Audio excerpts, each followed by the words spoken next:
fully winging it, eh? Winging it. No notes. Yeah. See where we go. We're just straight podcasters now, bro. Yeah, something like that. Yeah. Something like that. You gotta, what is it? Fake it till you make it. Indeed. Welcome to the BMI Podcast, guys. Welcome. Today we're talking about accountability. We hope. Yes. We are known to run off in tangents, so.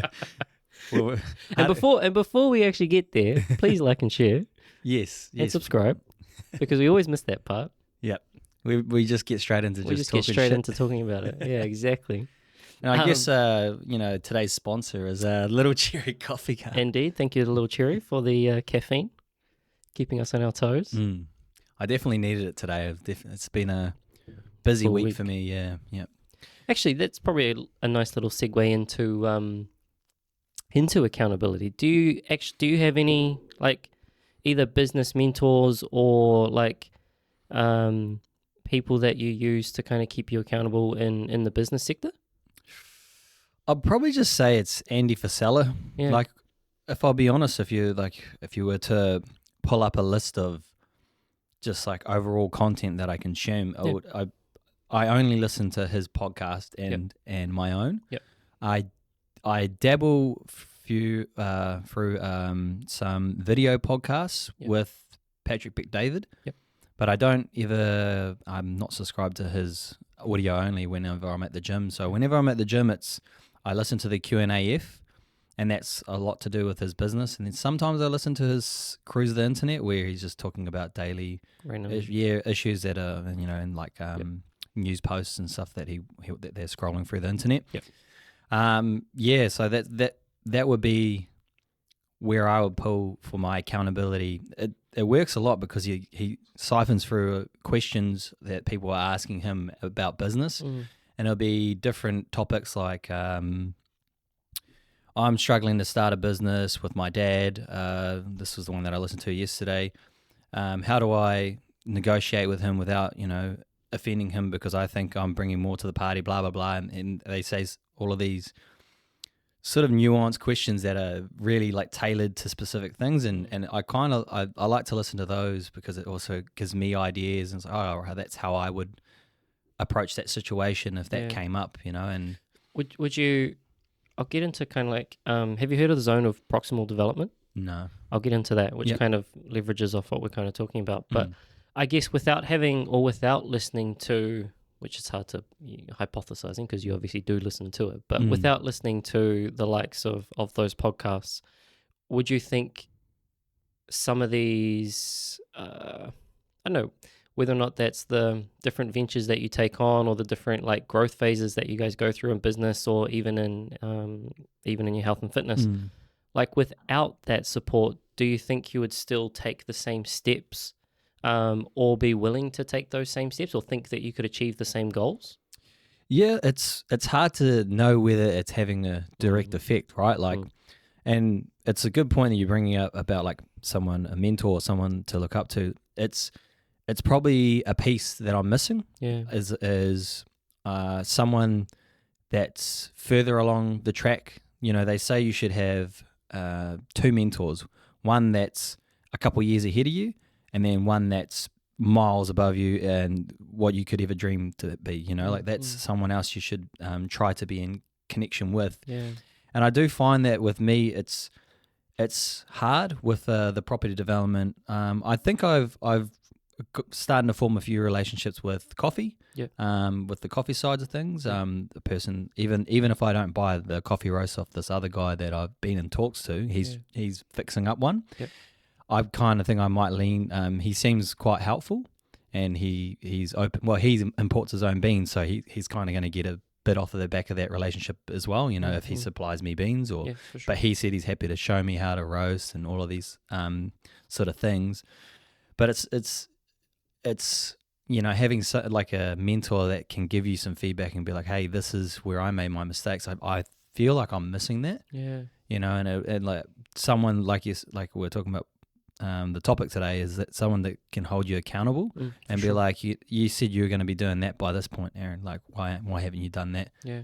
And it's not more there for you to create an excuse. It's more like someone's there to be like, hey, highlighting this area where, you said you were going to do X, Y, Z. XYZ hasn't even been attempted yet, you know? Well, and so it's interesting you bring up the two different people, or you mention those two people, like one that's actually far outside of your reach and one that's, you know, close to where you are, but just a little bit ahead of where you are. Because actually the zone of proximal development, it's like the activity rings on an Apple Watch or on an iPhone, or like a bullseye target kind of thing. So 3 different rings. The smallest ring is essentially what your current capacity is, or what your skill set is, so what you can currently do. The outside ring, the furthest outside ring, is essentially things that you can't do. So think about goals that you haven't yet achieved and you couldn't achieve currently where you are. So I don't know, there's no way right now that I could hit, unless I completely fluked it, 10 free throws in a row, because I don't have the skill to do a free throw. Right. I couldn't swim 10K. Right. So like, there's no way I can do that right now based on my current proficiency. I couldn't make $1 million. Like, right now I have nothing that'll give me $1 million. Right. You haven't built that skill set up. Totally. So the furthest ring is what you can't do. The closest circle is what you can currently do. But then the proximal, or the zone of proximal development, is that middle ring, which is kind of that person, that second or the first person that you mentioned, that's just outside of where you are. And so that person there is kind of like this area, or the zone of proximal development, is essentially what you could do with help. And so whether or not that's attaining a mentor, getting a program so that I could swim 10K. Nutritionist, exactly. Personal trainer, it's doing the study so that I can pass the exam. All of these things, all these tools, essentially with help that allow you to grow and progress. And I think that accountability side of things kind of takes you from wherever you currently are. And again, it doesn't necessarily have to be another person, but it often helps being another person. But it takes you from where you are and bridges the gap between where you are and where you want to go, and allows for that kind of steady growth or progression towards that goal. Otherwise, you know, quite often, how many times have you had like different goals where either the goal was too easy, so if we think about this through the 3 circles again, you're essentially trapped in your own, you're already competent, like you just get bored because you can already do it, maybe table tennis. You know, like, if there weren't enough people that could challenge you, it was like, wow, this is kind of getting a bit boring because I know I can beat these guys and I don't really have to even try to do it. That was the level, right? When I was playing, it was just no one in Waikato could challenge me. I had my brother and stuff, but then when it came to fine-tuning that higher level of things, I had to go train up in Auckland. Somewhere else. I had to go, and whereas they had a whole bunch of Chinese guys that went over to China to train because they sort of became the top in their, like you're saying, that little circle. They became very competent. And then same thing, you go so far outside of that, and if you have a goal that's far too large, so like I said, for me, if I wanted to swim 10K right now, well, I have no real method or knowledge on how to get there.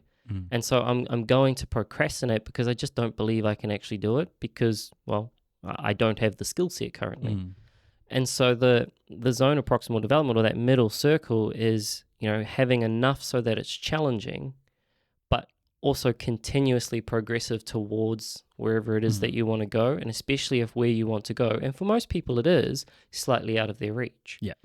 And so if you've never been somewhere, or you've never achieved a goal, whether that's $1 million, whether that's swimming 10K, running a marathon, or losing 50 kilos, whatever it is, you know, often actually having someone to kind of guide that process is, at least in part, a way that you can build that kind of zone of proximal development. And interesting you say, like, it would be beneficial to have a mentor. You know, I was thinking the same, because we go through, I don't know, when we did 75 hard, right? Like, we didn't necessarily have a coach to do that. Like, we weren't outsourcing anyone to do that. But how much harder is it when it's only you doing it, especially for the first time, in comparison to then even just doing it with a friend Yeah. and doing it with someone else. And so you can kind of leverage each other of, hey, this thing is really out of our grasp, but we can almost kind of work together to kind of push that boundary in progression. Yeah. And I don't know, I wondered if there was any other area in your life where you could kind of make that similar example. And I mean, for me, definitely within my job. Yeah. But maybe even the weight loss side of things. Yeah. From where you've come so far. Yeah, like it's funny you mentioned like 75 hard. When it comes to accountability, it's kind of, you bring up a good point, like how it's hard to go for it your first time. And I haven't really said it out loud, or I haven't really told anyone that my intention behind 75 hard, but I want to do 75 hard at least once a year. I'm not hugely strung up on the live hard. Like I probably should do it. Like, or if I can, maybe I will do it. But I want to sort of set it as minimum. I want to be doing 75 hard once a year. And it's funny you bring up how starting at your first time is a lot harder, and then having someone being there with you, holding you accountable, is quite helpful. And I'm thinking of reaching out to a few of our friends. And I'm going to be like, hey, here's the podcast. Go listen to that. Is this something you'd be interested in? I'm happy to do it with you. Yeah. Because I pretty much keep the program almost every day. I would be picking up a few of the habits. Yep. Be the water, and the reading would be, I'm still reading, but I'm definitely not reading 10 pages a day. I would say 3-4 times a week. Yep. I'm reading. Yep. And I want to sort of reach out, and because I know how beneficial it has been for me, not to get people into like program type mindset or anything like that. I just think there's a few people that could do it. Yep. So I kind of like want to, give them a helping hand and be like, oh, you'll really benefit from it, and I'm happy to do it with you. And I think having that person do it with you is just a little less daunting, and I feel, probably because I posted about it multiple times, I feel like a few people have already looked into it, or I've been asked a lot about it, and they're kind of like, oh yeah, and it's sort of, planting that seed. And I want to maybe sort of reach out to a few people and be like, who wants to do it again? Like I'm going to do it regardless. And then even then, like I want to help them all the way to the end. If they fucking fail, I'll start again with them. Do you know what I mean? Like I don't mind blocking out 120 days worth if it's going to get them across the line. Yep. Yeah, well, I'm probably similar to you in that I like being on that side of the fence, but I'm not that good at having my own like mentorship group. Yeah. And so like when it comes to fitness, like I will have a mentorship group, but I guess they're much like Andy Frisella. They're people that I kind of respect or follow online, and I don't have direct contact with, but I'm leveraging their knowledge to help improve my own knowledge. Yeah. But like I personally haven't hired a coach, right? Like I did a bodybuilding prep myself. Yeah. I did all of my bodybuilding preps myself. I did marathon preps myself. And leveraged what I knew off other people. Yeah. But then put that in for my own program. Yeah. Or programming. Yeah. And it's been interesting, kind of like knowing that, for me, myself, as in the role that I even am in work, like as a nutritionist or before as a PT and helping people achieve their goals, it's like, it's interesting that I take that side of the fence, but don't take the other side of the fence. Yeah. And because I know how valuable it is to obviously have someone there in your corner, actually holding you accountable to that side of things.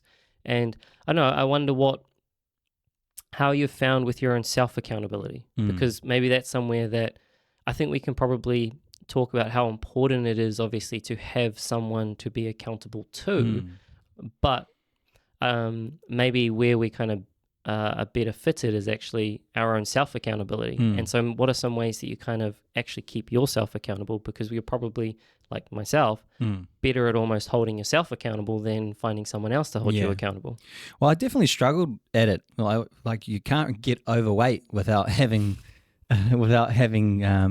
rock solid, like I had no accountability from what was going in my mouth. It was like, it wasn't like I was living my life going around and being like, oh, body positivity, I'm proud of my fat body. I was never like that. I was like, shit, I have let myself go and I lacked that accountability.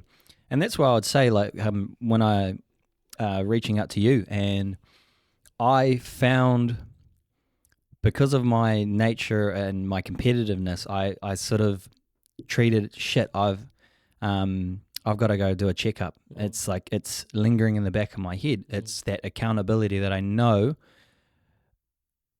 you can't lie. When you step on that scale, he pulls your skin and use the calipers. It's, you can't hide from that. You can dehydrate. Like, you can't even do that. You can't dehydrate yourself. It all reflects if you're trying to go and sweat it out before you turn up to the scale, and because I think, right, you froze off your composition, right, or with your extra water weight, and you become fatter or something like that. You can on a scan, it will. Yeah. On a skin fold, it does sweet fuck all, really, because all it does is it just shows that your fats fold is going to be the same, irrespective of how much water's sitting in there, because it's directly measuring just the fat fold. Yeah. And so it's like, you can try, but the fat's still going to be there. Yeah, and it's just less water's there to be there, so the scale might reflect it, but then it actually will throw your body fat percentage up higher. It'll show your body fat higher because your weight is lower, but you've got the same amount of fat, whereas actually it disperses it if you got more water weight. Yep, exactly. Yeah, like and that was a huge thing for me. I think it wasn't that it was daunting. It was like, to me, I was like, okay, cool.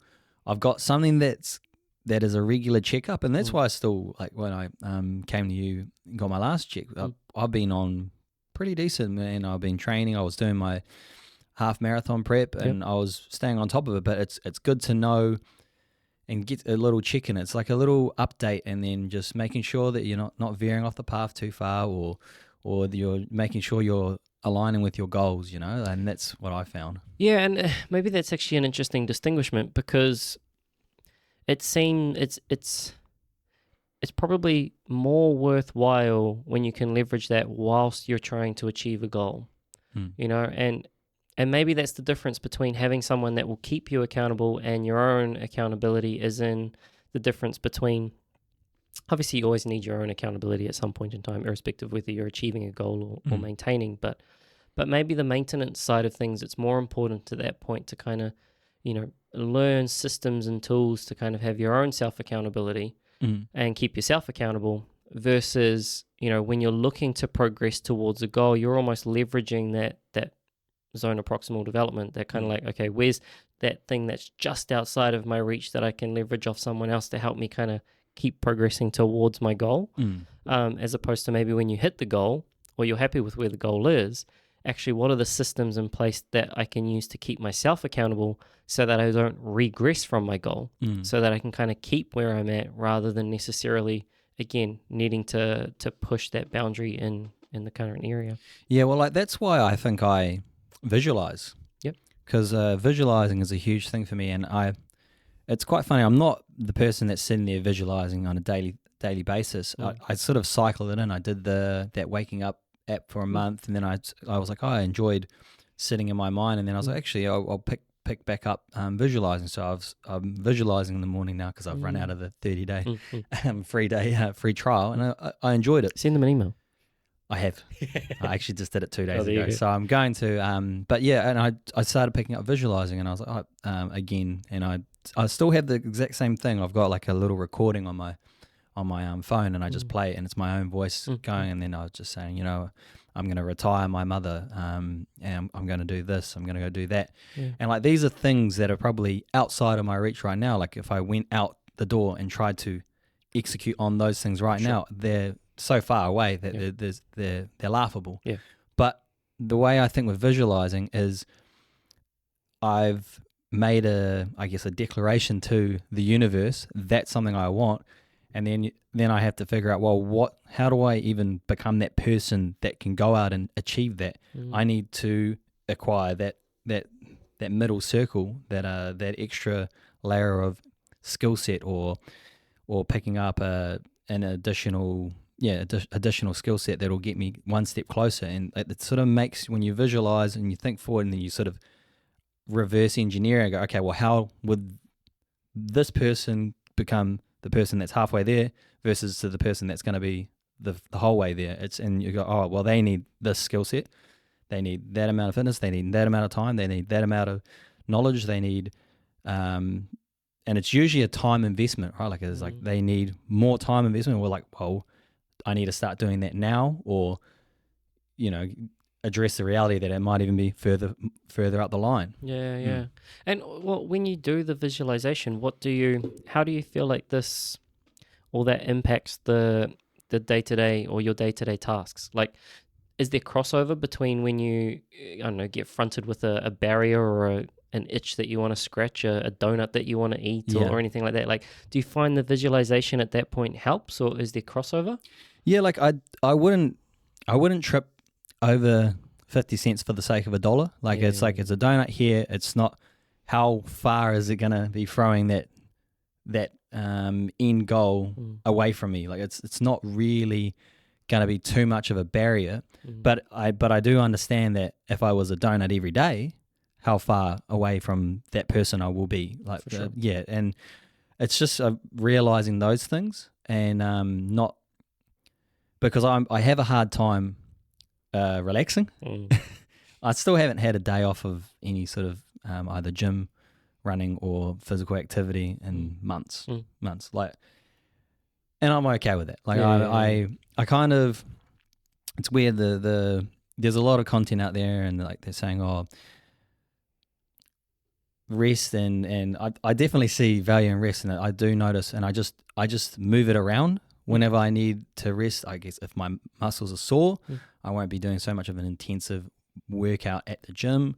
If my joints are sore from a lot of cardio, like the RPM, I'll just kick back a little bit on the weights. And it's when I'm sitting there and I'm constantly thinking like, well, it's might sound bad, as like did you do everything you can to, like I want to move the needle every day, like, and that's sort of, as I'm out walking the dog after I've already done an RPM class, or I've done some running, or the gym as well, and I'm out there, I was like, well, these are the moments I'm moving the needle a bit further, like I'm either against whether it's my competition or whoever, is in my own head that I'm fighting against that doesn't exist, but like it's just, it makes me, I guess, sleep better at night knowing I gave quite a lot. And I don't think I do every day. I don't think I'm doing everything I can, like I'm not quite like that, but I can go to sleep at night every day going like, fuck, I did quite a lot today, Where do you start to notice I'm moving the needle, or is there a conscious effort prior to, like for me, maybe journaling? So I don't know if you're continuing, if you're still journaling, or whether that's kind of coming into it. And I'll go into where I kind of think mine starts to fit into this picture soon. But is there a time where you notice I'm moving the needle? Because I think it's important, and I've written about it recently, just around the concept of kind of like acknowledging your wins. And I think it's very important, and I think a part of the accountability system or your own self-accountability system is actually in acknowledging the things that you're doing when you're doing them. Like most of the time we go and, let's say we go to the gym or we go for a walk, but we don't actually acknowledge the fact that we've done that and that was a win. We'd kind of just we tick it off a list without really actually feeling the tick. And so feeling the tick and actually being like, oh shit, going for a walk after knowing that you've been to the gym, and just sitting in that and thinking as you're walking, like, okay, I'm moving the needle. Like I'm doing the thing that's actually needed to be done. Like I feel like that's such a missed step in people's. You don't need as much discipline, right? Like if that's something that you already intrinsically think is moving the needle or intrinsically enjoyable, and you go and do them automatically because they're intrinsically rewarding. It's not using discipline. Like you don't need discipline to be like, oh fuck, I got to go for a walk. Or if you do, it's a lot less. Like the step is a lot lower than if you were like, oh my God, I got to go for a fucking walk today. I've just been to the gym. I don't want to go for a walk today. I actually completely see what you're talking about. I guess the standard that I've set, and then just like just a clear line in the sand, and I don't step below my standards. And then when I notice I'm moving the needle is when it's, I think, like you're saying, that step, it's like that next step above. It's just those ones where I do notice, I go, oh, okay, this is something. Like I had a prime example. I told you, like I got home at midnight the other night, and then I had to get up for a booking at 6 a.m, and on the drive home from an hour away, almost midnight, so leaving at 11, I was like, this is moving the needle. It's like, this is what other people, I guess this would be the way that I describe it. This is what I feel other people would just throw in the towel and be like, I'm not going to do that today. And that's when I feel like I'm moving the needle. And that's when I brought up before, like when after I'd had a big day of, I have my normal gym and cardio sessions all the time, but it's when you're built up multiple days of in a row, like thrashing your body, and then but you still don't veer on the walking the dog, and then I'm just out there. It's raining, so that's the thing as well. It's one of those moments where it's like, well, I could just not walk the dog because there's so many logical reasons just not to walk the dog. You've already done an hour and 15 minutes of cardio. Then you've already worked out for an hour and 15 minutes at the gym. And then you also walked and worked hard at work. And then it's just like, well, but you normally walk the dog. And then I was just like, so I'm going to walk the dog. And then you're out there and it's pouring down in rain and you don't see one other person. And this is at night, at 8 o'clock at night. That's when I go, that needle's being moved today. Like it's doing those things that I know other people, they can follow my routine majority of the time. But it's just those wins, like you're saying. Yeah. Which I think actually acknowledging them, reflecting on them, and sitting on them is super important. And again, like it helps with your own self-accountability without actually really needing to be directly accountable. Because the more you acknowledge it, the more it is that you're likely to do it. Like if you go out for a walk and it's pouring with rain and you're like, fuck this, I just want to get home. Like, is there any wonder why you don't want to do it the next time? Like, just the way that you're talking about it, like, it's already working it up to be something negative. Yeah. Whereas, shit, I'm moving the needle, I'm doing the thing. Yeah. Like, if you get a couple of those wins... It's a big paradigm shift, right? Massive paradigm shift. Yeah. Especially when, if you've built that up on better days to begin with. So if it was, you started this in the middle of summer, you took the dog for a walk, by the time the rain comes, you've already used to taking the dog for a walk. Now, sure, you're still going to get fronted with, it's raining, do you still want to go for a walk? But you do that once and you quickly realize that, okay, you get wet. Then what? Yeah. Well, you come home and you Well, have a my shower. decision is now what jacket do I put on? Yeah, right. It's either my warm jacket or shit, maybe I'll put a jersey on and my rain jacket. Rain jacket. Yeah. Because it's just going to rain on me. Yeah, exactly. And then you come home and you have a shower and you get wet again. Yeah. Like... Pretty much. Yeah. You quickly realize that it's like, a lot of it is end up being built up in your own head, which is, again, it's almost the antithesis to self-accountability, is like you're self-sabotaging in that respect because you talk yourself out of something rather than talk yourself into something. And I mean, for me, actually, the journaling practice and just habit tracking in my journal every day has been key for that. Yeah. Because even if I don't follow through with a certain habit, or if I miss a day, I still just turn up and face the page. Yeah. And because what's your self-talk? Is there self-talk in there? Like when I guess if you might notice on some habits that you miss, like what's that like in the journal? Like, well, so it used to be... like you should have done this. Yeah. Should have done that. Yeah. Yeah. But now it's like, what? Well, now I already realize it. So I think through meditation, I've kind of gotten to the point now, and I've built enough connections between the things I know I should do and the things I know I shouldn't do. And especially the longer you meditate, again, like we did, you quickly realize how quickly your mind travels on different thoughts, and when you begin to notice when you're off track, like that's the goal of it, right? Like you're noticing when you're off track, so you can come back on track. Like that's exactly the same when you're achieving a goal. Notice when you're off track, come back on track. The exact same process of begin again is exactly this. Like, and meditation for me is training that every day. And it's training that by looking at the thought or my thinking and trying to catch that. But what I first started was a very deep arm wrestle with my own self. Mm. And it was like, you're a fucking idiot. Why are you thinking about what you need to do today when you should be here thinking about nothing? Like, I was trying to think about nothing. And it's like, you're doing the wrong, you're arm wrestling the wrong person, mate. Yeah. But that's exactly how I would look at my goals. And so every time I'd go in and like, did you train today? Or did you read today? Or did you meditate today? As soon as I saw a no, I'd be like, you're a fucking idiot. Why did you miss that? Oh, you were doing, I don't know, scrolling fucking YouTube instead of jumping on just sitting on the couch kind of thing and meditating. And I'd play the same arm wrestle game with missing the mark. Like every time I missed a habit, I would be like arm wrestling myself. Yeah. And it wasn't really until like you start to just focus on that same transition of just noticing it, just notice it without necessarily trying to arm wrestle yourself. Like you've done I was really bad at that, eh? I had sorry to interrupt. No, I would be really hard on myself, and I think when we done that podcast about restarting or starting again, like I was really hard on myself. And then last night, quite literally, I missed my journal, and I've been really good on it lately. And I was like, I missed it, and then I was like, I don't care. It's 10 to 10. I'm going to bed. Like, I'm not going to let it soak up any of my mental capacity because I need to focus on the next day, you know? Yeah. And the key is actually just being able to see it. Like the win is seeing it. So even though you don't do it, the key is that you saw yourself not doing it. Because at that point, it becomes a decision. The quicker you can see yourself doing it or not doing it, you now have a decision whether or not you can do it or you can't do it. If you're looking in retrospect or you're looking back in the past, so journaling, right? If I'm looking at my journal and I can see the dot on the page, well, there's absolutely nothing I can do about yesterday. Yesterday's already passed. The only thing I can do is, and this is where it becomes accountable, is I can see that I've missed it yesterday.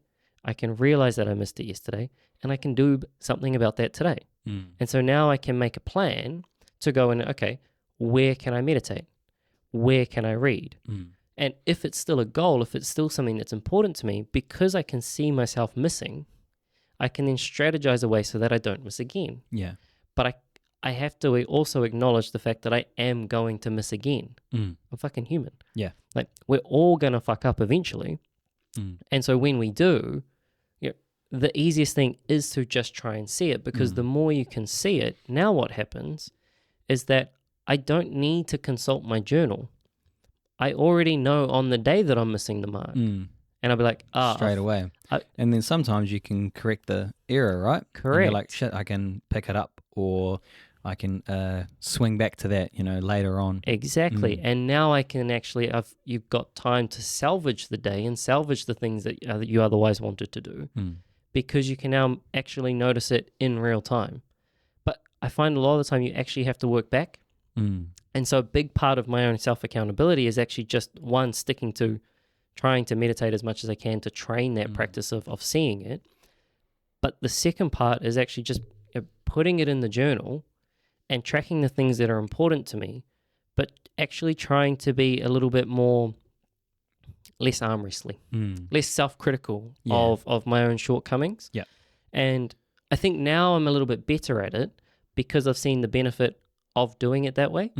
Whereas to start with, I couldn't grasp as soon as I heard the word compassion, I was like, fucking pussy. Like, no one needs that shit.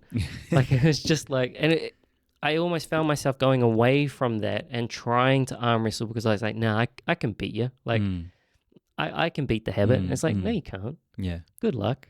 Yeah. And it wasn't until I kind of just gave into that, where actually, okay, jotting it down, just noticing it, jotting it down. Over time, that's built a connection. And so now when I'm not doing something, I can catch myself. It feels like a bloody itch or a cramp in me. I'm like, oh, I'm not doing something right. And I can pick up on that. And now that's the sign. And now it's like, okay, the accountability kicks in. It's like, do you still want to do that thing? Because tomorrow or tonight, you're going to be sitting down with your pen and you're going to be reflecting. And that's building in that kind of self-accountability system, I found anyway, for me, has been super helpful. Just being able to kind of like catch the falls. But again, the key there is just not judging the falls. Yeah. Like you brought up something important, I think, like we probably need to address as well, is like we're kind of we've done 75 hard. We're on the path of accountability already for us, and it's apparent to us. And so we're kind of like talking about like how we pick up things that we know that we should be holding ourselves accountable to. But there's a lot of people that have zero accountability, and I feel like we probably need to talk about that. Like what was it for yourself or myself like that made us realize, holy shit, we're in control. The way that I think is ultimate accountability. Everything that's good in my life is my fault. Everything that's bad in my life is my fault. And when you absolve yourself, well, it's not even absolve, it's taking full accountability and taking the blame away from anyone else.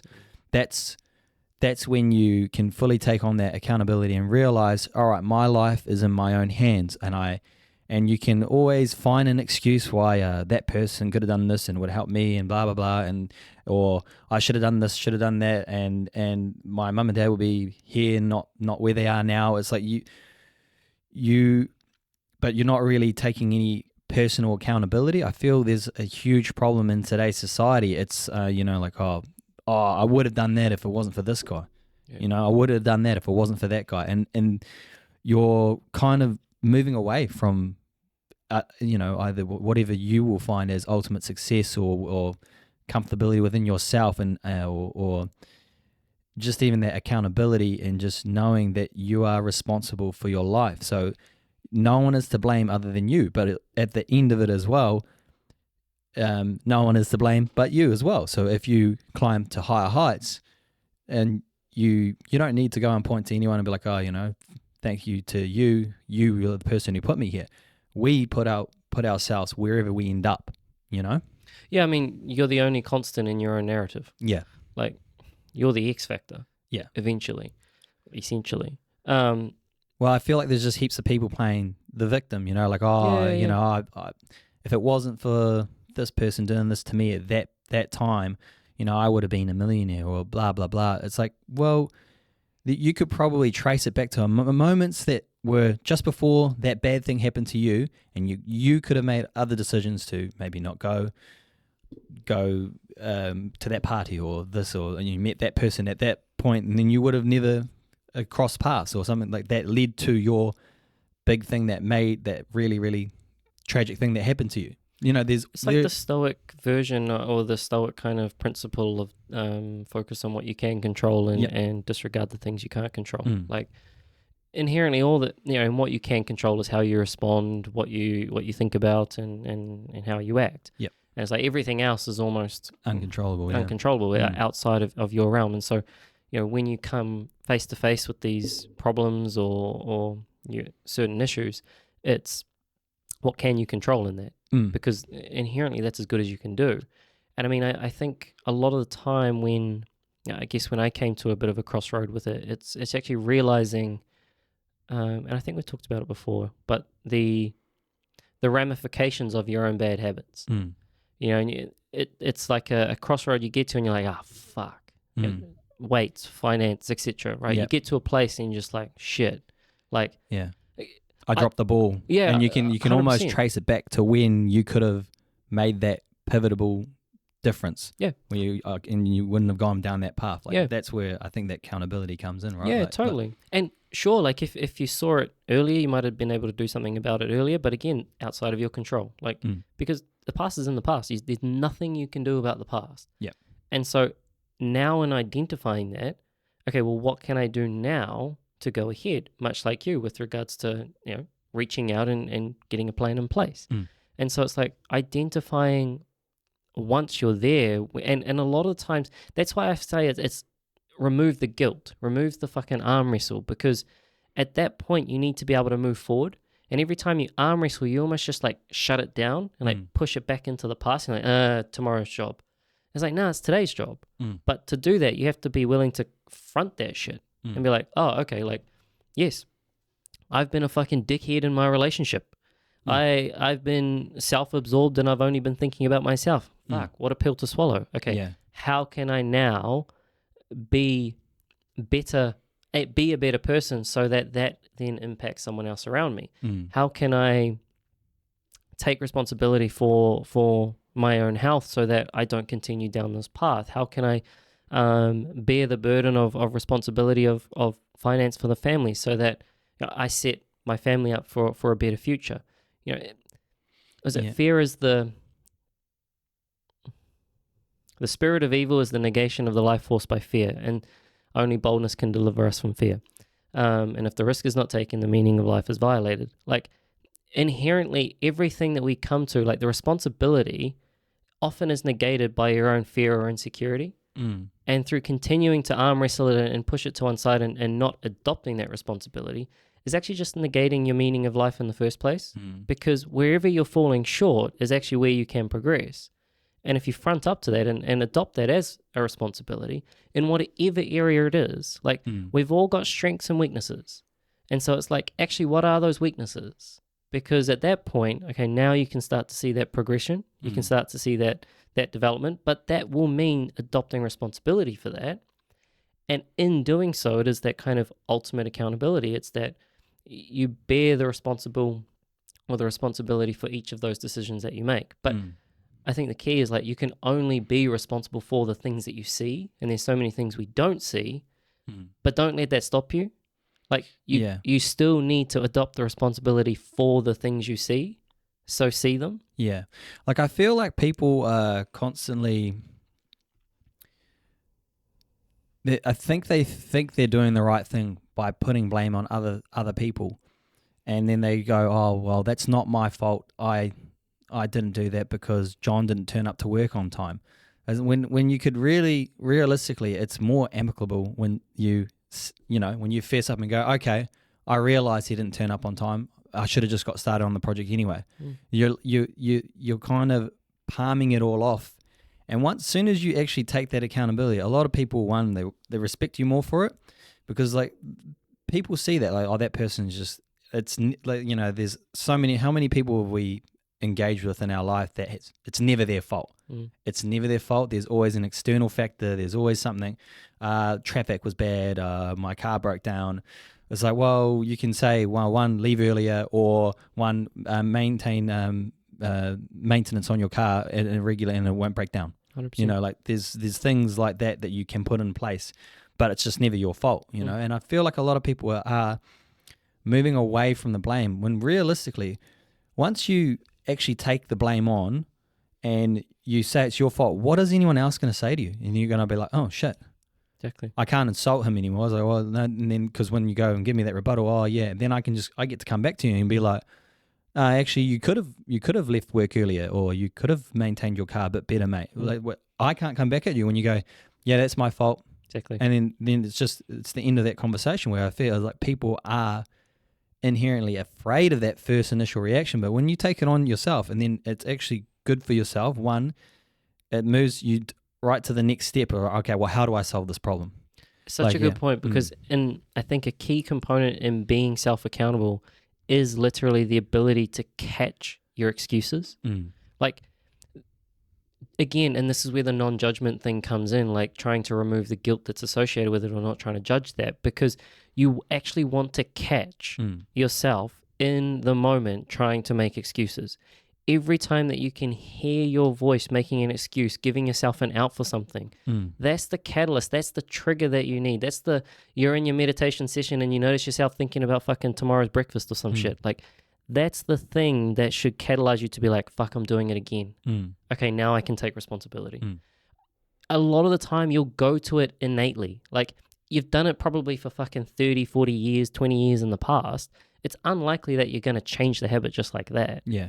But you can notice when you're doing it. And so if you notice those excuses and you're like, oh shit, I'm justifying my actions again, or I'm trying to find an excuse out of something. Yeah. As soon as you hear yourself giving yourself a justification or trying to talk too much about why you did a certain thing, use that as the example. And that's exactly fuck, I need to front up to my shit.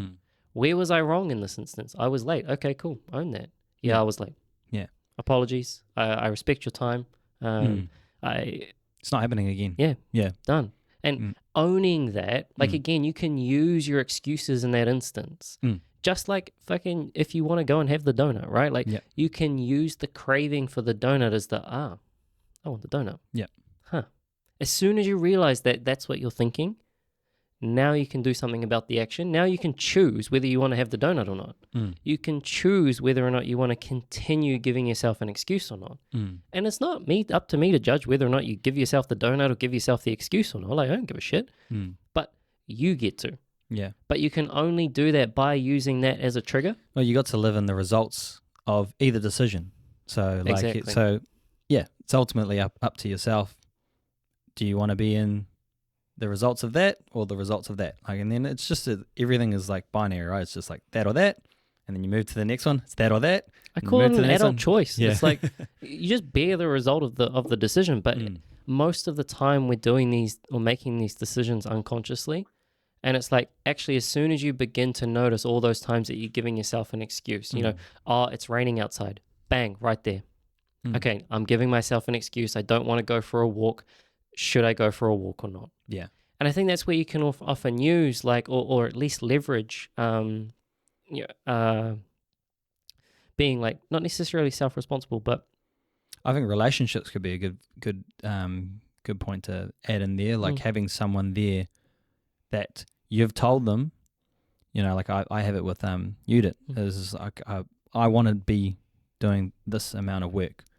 If you see me coming up short, be like, are you going to do that? And that's all I need is that little spark again. I'll be like, okay, yeah, I did say I wanted to be, you know, consistent in this and I want to be doing that.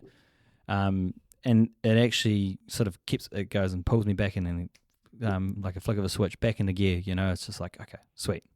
And again, because I can almost picture in this moment, like so many people, they'll get that hint and they'll be like, don't tell me that I need to do that. You know, like, well, she goes, don't pull me up on my bullshit. Yeah, but she goes, you told me to tell you. Yeah. And then you have to think back to that time and you go, it's like, okay, I did.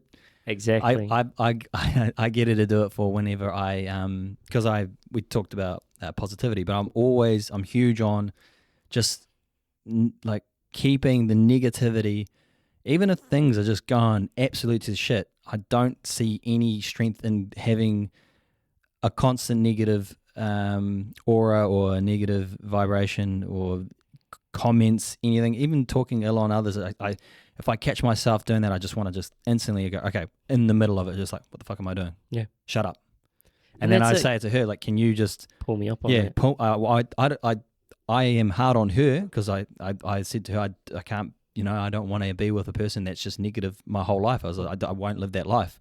And so I've been hard on her, but then I also said, well, and same goes for me. I don't want to be that person that's just bitching and moaning to you. Yep.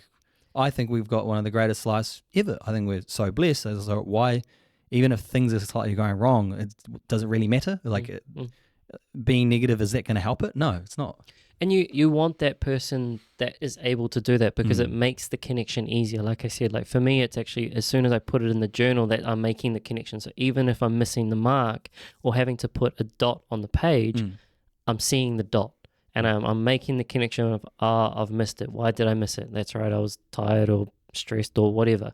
Like, don't judge that. See it. Same thing as when they pull you up. Stop trying to judge them for pulling you up on your shit. You asked them to. Yeah. And so when they pull you up on your shit, don't snap at them. Yeah, notice that they're doing the thing that you've asked them to and you're pulling you up on your shit. And you're like, that's right, I am. And again, like the initial reaction, especially if you're new to this, will be to judge that or to rationalize a way out of it.